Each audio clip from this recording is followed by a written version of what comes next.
अस्सलामुअलैकुम। आप देख रहे हैं शफ़क़त अवान टीवी। आज 6 सितंबर 2021 है और यहाँ पे लेबर डे है और पूरे अमेरिका में इस वक्त छुट्टी सेलिब्रेट की जा रही है।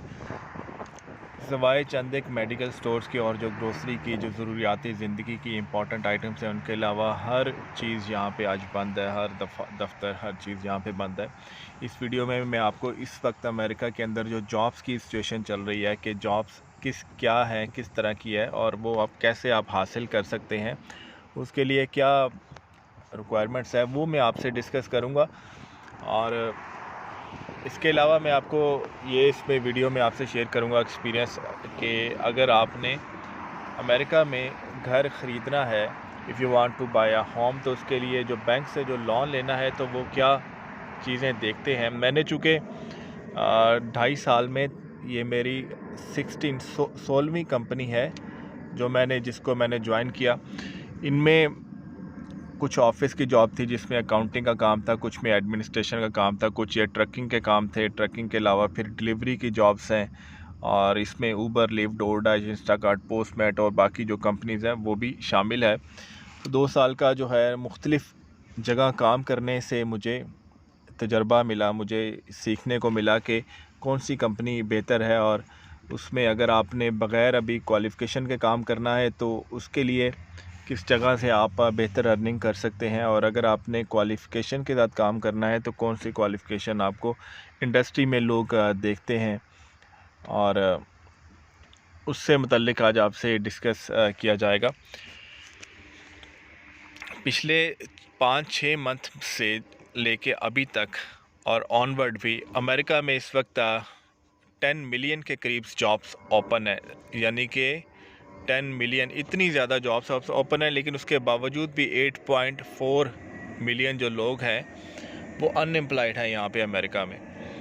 तो ये बड़ी हैरत की बात है कि इतनी ज़्यादा जॉब्स होने के बावजूद भी काफ़ी लोग एम्प्लॉयड यहाँ पे इस वक्त है और गवर्नमेंट से हेल्प ले रहे हैं। तो मुख्तलिफ़ वजूहात हैं जो आपसे बताई जाएंगी। सबसे पहली वजूहात तो उसमें यह है कि इस वक्त अमेरिका में जो अभी गवर्नमेंट ने कोविड की वजह से फ़ंड्स दिए, लोगों को पैसे दिए, तो वो इतने ज़्यादा पैसे थे जो आम कम कमाने वाले वैसे ही नहीं कमा सकते। फॉर एग्ज़ाम्पल, अगर कोई $12 पर आवर पे काम कर रहा है और 40 घंटे वो काम करता है एक हफ़्ते में, 5 डेज़ अ वीक, 8 घंटे रोज़ाना के, तो वो जो है ना, एक मंथ के बाद उसके बाद जो पैसे आते हैं वो $1600 या $1700 तक आते हैं। और जबकि गवर्नमेंट जो है एक एवरेज, चूँकि सबको एक जब बराबर दे रही है, तो उनको गवर्नमेंट जो है वो $2400 तक पर मंथ उनके अकाउंट्स में आ रहे थे, अनएम्प्लॉयमेंट का जो पेंडेमिक की वजह से है, कोविड की वजह से।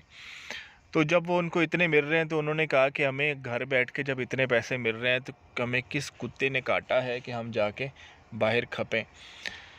इसके अलावा जो लोग ऊबर चला रहे थे तो उनको इससे भी ज़्यादा, चूँकि वो एक अपनी गाड़ी लेके और अपना एक मोबाइल लेके इंडिपेंडेंट कंट्रैक्टर में आ गए थे, तो वो एक बिज़नेस के अंडर आ गए थे, जिसकी वजह से भी वो गवर्नमेंट से अप्रॉक्सीमेट $1200 पर वीक वो ले रहे थे। जबकि मैं इस दौरान जो है मुख्तलिफ़ कामों में फंसा हुआ और मुख्तलिफ़ काम ही करता रहा, जो जो मैं समझता हूँ कि जब एक सहूलत मिल रही है तो फ़ायदा लेना चाहिए। खैर, जो मुकद्दर में हो वही होता है। मैंने इस दौरान मुख्तलिफ़ कंपनियों में जो मैंने काम किया, तो मैंने उसमें से जो एक्सपीरियंस लिया वो मैं आपको यहाँ पे वीडियोस में शेयर करता रहता हूँ। तो इन वजूहात की वजह से एक तो अनएम्प्लॉयमेंट मिल रही है, तो लोग काम जानबूझ के नहीं कर रहे। दूसरी वजह ये है कि यहाँ पे जो है, जो छोटी जॉब्स है ना, जो लेबर्स की जॉब्स है, सबसे ज़्यादा ये वाली जॉब है, घंटों वाली जॉब है, $12 की, $13 की, $14 की, ये घंटों की जो जॉब्स हैं। अब इन जॉब्स में क्या होता है, अगर आप बिलफ़र्ज़ $13 पर आवर पे काम कर रहे हैं और आप पूरा मंथ काम करते हैं बग़ैर कोई छुट्टी के, इतने पैसे बनते हैं कि आप इतने पैसों में 2 बेडरूम का अपार्टमेंट अमेरिका में अफोर्ड नहीं कर सकते। यानी कि अगर आप $13 कमा रहे हैं और आपकी इनकम जो है ना, पूरा मंथ आप मेहनत से काम करते हैं, कोई भी छुट्टी नहीं करते, तो इसके लिहाज से आपका जो है बग़ैर टैक्स काटे $2000 तक बनते हैं। और अगर आप टैक्स काट लें तो वो फिर आपका 1700-1600 इतने पैसे आप आते हैं। तो इतने डॉलर में आप 2 बेडरूम का, बल्कि 1 बेडरूम का आपको कोई रेंट पे नहीं देगा।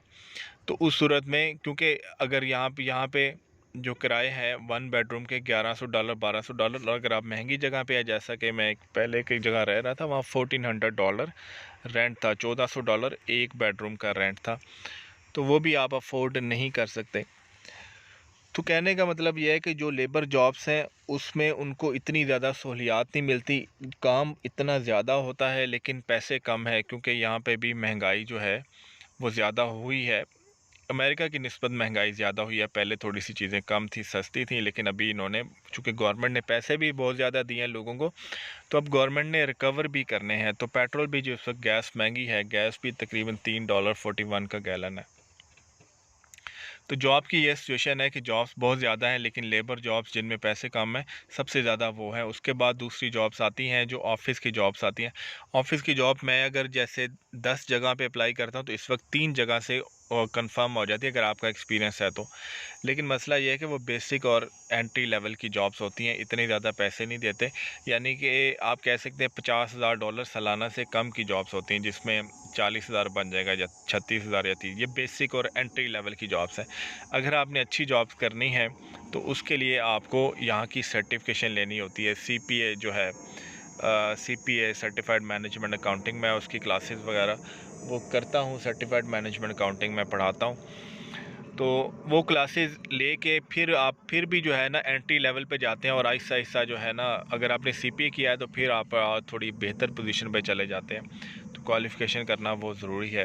तो इस वक्त अमेरिका में जॉब्स की ये सिचुएशन है, बहुत ज़्यादा जॉब्स हैं, इतनी ज़्यादा जॉब्स हैं, लोग करना नहीं चाह रहे हैं। और दूसरा ये है तो अनएम्प्लॉयमेंट मिल रही है, जो सितंबर में अभी से आगे ख़त्म हो जाएगी, लेकिन फिर भी इतना पैसा उनको मिल गया घर बैठे कि मौजें हैं जिनको मिल गया। तो दूसरा जो लेबर लेवल की जॉब्स हैं उनमें तो फैक्ट्रियां हैं, या कह सकते हैं जैसे ये स्टोर हैं तो उसमें, या ये जैसे रेस्टोरेंट वगैरह हैं, तो उनको तो वो बंदा एक 2 बेडरूम का अपार्टमेंट अरेंज नहीं कर सकता। तीसरी जॉब्स है यहाँ पे ट्रकिंग की जॉब्स है। ट्रकिंग की बहुत ज़्यादा जॉब्स हैं, मैं उसमें काम वगैरह भी शेयर करता रहता हूँ। तो उसमें भी जो है आपका डिपेंड करता है सिचुएशन कैसी, फैमिली आपकी जो है वो आपने देखनी या नहीं देखनी, आपकी ज़िम्मेदारियाँ क्या है वो सारी देखनी। इसके अलावा ये डिलीवरी की जॉब्स हैं, ये बहुत ज़्यादा हैं, और इनमें भी पैसे इतने नहीं बनते। ग़र्ज़ ये है कि अगर आपने अच्छी जॉब करनी है तो आपको लाइसेंस सर्टिफिकेशन लेना बड़ा ज़रूरी है। और जैसे आप एजुकेशन की तरफ आना चाहते हैं तो ये छोटे छोटे लाइसेंस होते हैं बजाय कि पूरी डिग्री के। तो यहाँ पे लाइसेंस का दौर ज़्यादा है, सर्टिफिकेशन का दौर ज़्यादा है, सर्टिफिकेशन के पैसे भी ज़्यादा बन जाते हैं। अगर आप डिग्री की तरफ जाते हैं तो मेरी तो अपनी रिकमेंडेशन, जैसे स्कॉलरशिप मिल जाए सबसे बेस्ट है। अदरवाइज़ कर्ज़ा इतना ज़्यादा चढ़ जाता है, वो उतारते उतारते बूढ़े हो जाते हैं। और दूसरा बैंक का भी कर्ज़ा चढ़ा होता है, स्टडी का भी चढ़ा होता है, और जब जब तक वो उतरता है तब तक बंदा जो है वैसे ही 50 साल क्रॉस कर चुका होता है। तो इसलिए लाइसेंस का ये दौर है, छोटे छोटे लाइसेंस लिया है तो वो सबसे बेहतर है। तो बाकी जो जॉब्स जो यूनाइटेड स्टेट के बाहर से है और उन्होंने हासिल करनी है, तो हर जो कंपनी होती है वो अपना फ़ायदा देखती है और अपने फ़ायदे के लिए वो हायर करती है। पहले मैं समझता था कि लोग समझते हैं कि दूसरे की जो ज़रूरत है तो उसके लिए हायर करो, ऐसा नहीं है। कंपनी अपने फ़ायदे के लिए हायर करती है। ये उन जॉब्स के लिए अमेरिका के बाहर से हायर करते हैं। फॉर एग्ज़ाम्पल, एक यहाँ पे अमेरिका के अंदर जो बंदा है वो उनको मिल रहा है $2 लाख सालाना की सैलरी पे। वो कहते हैं यार इस बंदे को $2 लाख सालाना दे तो इतनी या इससे ज़्यादा स्किल वाला बंदा हम USA के बाहर से, पाकिस्तान से, इंडिया से या किसी और मुल्क से हम क्यों ना मंगा लें। उससे वो करते हैं साइन कि आपको हम $1 लाख देंगे, या कम करते हैं साइन, और उसका जो है ना H1B वीज़ा प्रोसेस करके उसको बुला लेते हैं। तो उनके लिए तो वो डॉलर्स में ज़्यादा होता है, लेकिन इनको अपना फ़ायदा होता है कि इनको ज़्यादा काबिल बंदा मिल गया और सस्ते में मिल गया। लिहाजा अगर आप अमेरिका के बाहर से देख रहे हैं तो इनको कॉम्पिटेंट जॉब्स चाहिए, तो उसके लिए कोई काबिल हो तो शाने भी कई देते हैं, ढूंढने वालों को दुनिया भी कई देते हैं। तो ऐसी चीज़ों पे हमें आपको काम करने की ज़रूरत है। कुछ दोस्त कहते हैं कि ट्रकिंग का वीज़ा मिल जाए। बात यह है कि H2B पहले थी वो, लेकिन अब एलिजिबल कंट्रीज़ में आप चूँकि मुझे मेरी ज़बान समझी जाती है, इंडिया, पाकिस्तान, बांग्लादेश, इन जगहों पे, नेपाल, इस जगह में समझी जाती है, तो वो ट्रकिंग के वीज़ा को नहीं बुलाते। और उसके लिए चंद एक एलिजिबल कंट्रीज़ है, वहाँ से शॉर्ट टर्म पे बुला लेते हैं। H2B वीज़ा होता है। तो तो ये जॉब्स की सिचुएशन है। This is the land of opportunity है। इनको जो है ना, जिस तरह से कई साल पहले ये अफ्रीकन को लेके आए थे यहाँ पे काम करने के लिए ग़ुलाम के तौर पे, तो इसी तरह से ये पूरी दुनिया से लोग यहाँ पे आते रहेंगे, क्योंकि ये यहाँ पे काम के लिए बंदे हर वक्त चाहिए। इस ज़मीन का बहुत बड़ा ख़ित्ता है ये अमेरिका, और यहाँ पे काम करते करते लोग मर जाते हैं। देखने को लगता है बड़ा खूबसूरत है, बट द रीज़न इज़ यहाँ हार्ड वर्क, फिज़िकल वर्क बहुत ज़्यादा है। और अगर आप दफ्तर में चल जाएँ स्मार्ट, जब तक आप किसी टॉप की अपना कोई बिज़नेस नहीं है, तो आप किसी भी जगह पे जहाँ जॉब कर रहे हैं बहुत ज़्यादा, क्योंकि घंटों के हिसाब से पैसे होते हैं, और किसी वक्त भी टर्मिनेट कर सकते हैं। जैसे ही उनको लगा कि इसकी हमें ज़रूरत नहीं है, फ़ौरी तौर पे टर्मिनेट कर देते हैं।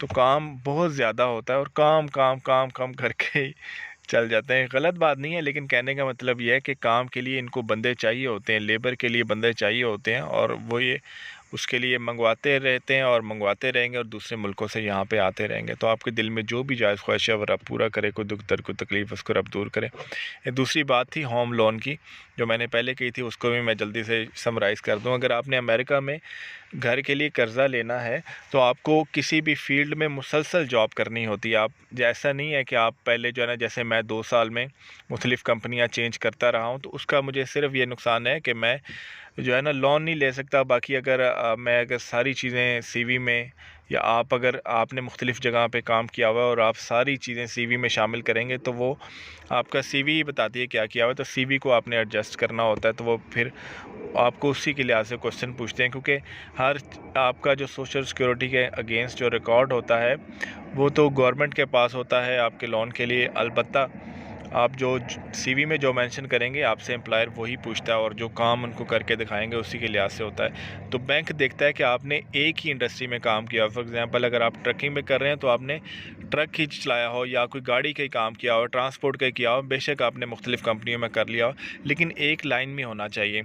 ऐसा नहीं है कि आप आज मार्केटिंग में है, कल आप ड्राइविंग में है, फिर अकाउंटिंग में चले गए, ऐसा नहीं है। तो सेम लाइन में अगर आपका 2 साल तक अगर आप काम करते हो, और फिर आप जो है बैंक के लिए कर्ज़ा अप्लाई करें, तो जितनी आपकी अर्निंग होती है उसके लिहाज से बैंक कर्ज़ा दे सकता है। अदरवाइज़ आपको बैंक कर्ज़ा नहीं देगा। वो फिर आपने अगर घर ख़रीदना है, फिर आप कैश पे ख़रीदेंगे। कैश पे अगर आप जहाँ से भी पैसे लेके आए हैं, $1,00,000 जो आपने जमा किया है, कैश पे ख़रीदें। अगर आपने बैंक से कर्ज़ा लेना है, तो उसके लिए आपको एक ही लाइन चूज़ करनी है, और उसी में 2 साल तक मुसलसल काम करना है, फिर आपको बैंक कर्ज़ा दे देगा, क्योंकि वो देखता है कि इसकी कंसिस्टेंट अर्निंग है।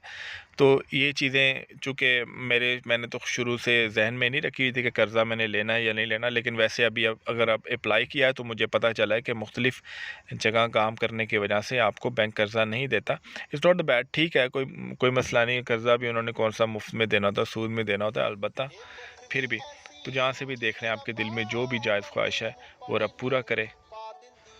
अगर कोई दुख दर्द कोई तकलीफ़ है, उसको रब दूर करे, बेशक वही दूर करने वाला है। और कबूलियत का वक्त कोई भी होता है, हमेशा अपने मुंह से अच्छी अल्फाज ही निकालना चाहिए। तो मैं आपके लिए अच्छी ही दुआ कर रहा हूँ।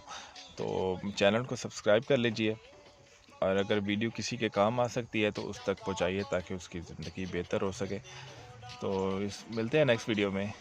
इजाज़त दीजिए। अल्लाह हाफ़िज़।